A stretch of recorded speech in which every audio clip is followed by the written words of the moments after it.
దృఢ సంకల్పంతో మేము అభివృద్ధి చేస్తాం. నీకు 5 సంవత్సరాలు టైం ఇచ్చారు, నువ్వు ఏడవలేకపోయావు. ఏడవలేక మధ్యల ధరువులాగా ఇప్పుడు వచ్చి సందర్భమేమో పెట్రోల్ డీజిల్ గురించి మాట్లాడాలా, నువ్వు రంగా గారి విషయము, లేకపోతే ఇంకోటి ఏంటి ఇంకేదో విషయము, లేకపోతే మాట్లాడితే మా నాన్న అంటాడు. అరే మా నాన్నరా, మీ నాన్న కాదు, ఆయన నా ఒక్కడికే నాన్న, నీ నాన్న కాదు. నీ నాన్న అయితే నువ్వు 100 సార్లు మాట్లాడుకో, మా నాన్నగారి గురించి నీకెందుకు? నేను మాట్లాడానా మీ అమ్మ నాన్నగారి గురించి? లోతుగా రాజకీయం మాట్లాడాలా? నాకు టైం లేదు. జిగుత్సాకరమైన రాజకీయాలు చేయటం నాకు అలవాటు లేదు. మతాలు, వర్గాలు, కులాల మధ్య చిచ్చు పెట్టే రాజకీయం చేయటం నాకు అస్సలు అలవాటు లేదు. ఈయన ఆలోచన విధానం గురించి మీకు చెప్తా. ఈ సో కాల్డ్ విపక్ష నేత యొక్క ఆలోచన విధానం ఏంటో చూడండి.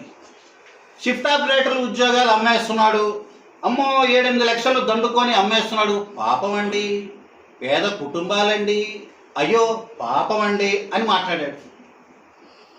ఆ షిఫ్ట్ ఆపరేటర్ ఉద్యోగాలు సంవత్సరన్నర నుంచి మేము ఇచ్చినవి ఈ రోజుకి 3 షిఫ్ట్ ఆపరేటర్.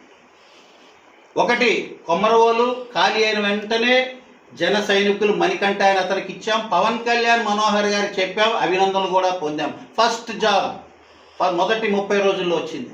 రెండోది షిఫ్ట్ ఆపరేటర్ చనిపోతే ఆ కుటుంబంలోకి అర్హులు కాకపోతే అక్కడున్న పల్లెలో, అక్కడున్న మాలపల్లిలో ఆ ఊరంతా ఒక తాటిపై వస్తే కటిక పేదవాడికి ఆ రెండో జాబ్ ఇచ్చారు. మూడవది ఒకటి రాజీనామా చేసిపోతే చెన్నముత్తేవి దళిత సామాజిక వర్గం సంబంధించి ఇంకొకటికి ఇచ్చారు. ఈ 3 షిఫ్ట్ ఆపరేటర్. ఆ 3 బయటకు వచ్చి కూడా మాట్లాడారు.